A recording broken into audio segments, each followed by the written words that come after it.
Hello and welcome to Medical Dialogues. I'm Anshika Mishra, hairspray I bring to you from the world of medicine.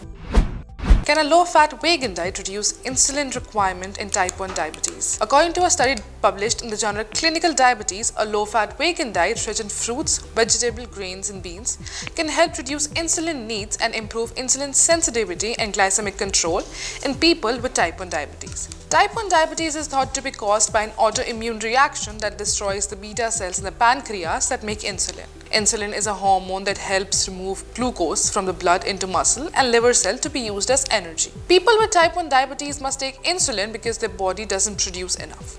Some people with type 1 diabetes may also have insulin resistance, which is a condition in which cells don't respond well to insulin and glucose remains in the blood. Insulin resistance is strongly influenced by dietary fat, which can inhibit glucose from entering the cells. Over time, high blood glucose level can lead to health complications. In the 12-week study, 58 adults with type 1 diabetes were randomly assigned to either a low-fat vegan group with no limit on calories or carbohydrate or a portion control group that reduced daily calorie intake for overweight participants and kept carbohydrate intake stable over time. Are you also aspiring to excel in medical journalism and delve into the intricacies of health and medical reporting? Explore our comprehensive course on medical and health journalism available at the Medical Dialogues Academy. Learn from industry experts who possesses in-depth knowledge and experience in this field. For further details, scan the QR code provided or access the link in the description box below.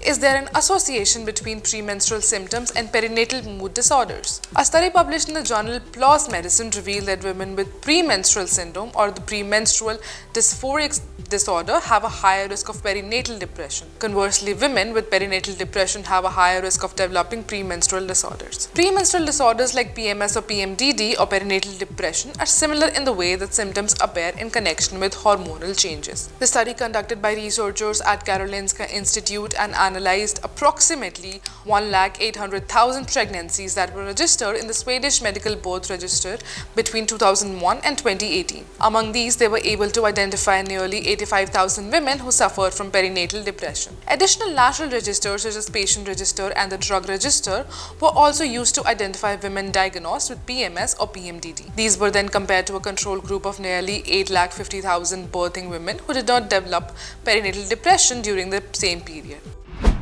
How does ketogenic diet improve mental illness? For people living with serious mental illness like schizophrenia or bipolar disorder, standard treatment with antipsychotic medicine can be a double-edged sword. While these drugs help regulate brain chemistry, they often cause metabolic side effects such as insulin resistance and obesity, which are distressing enough to make patients stop taking the medicine. Now, a study led by Stanford medicine researchers has found that a ketogenic diet not only restores metabolic health in patients with severe mental illness as they continue their medication, but it further improves their psychiatric conditions. The results, published in the journal Psychiatry Research, suggested that dietary interventions can be a powerful aid in treating mental illness. In a 4-month trial, Sethi and her team monitored 21 adult participants with schizophrenia or bipolar disorder, taking antipsychotic medication and experiencing metabolic abnormalities. They followed a ketogenic diet comprising 10% carbohydrates, 30% protein, and 60% fat without calorie counting. The research team tracked how well the participants followed the diet through weekly measures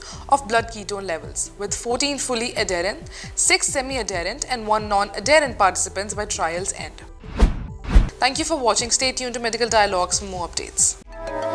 Never miss a medical update from Medical Dialogues. Like, subscribe, and press the bell icon.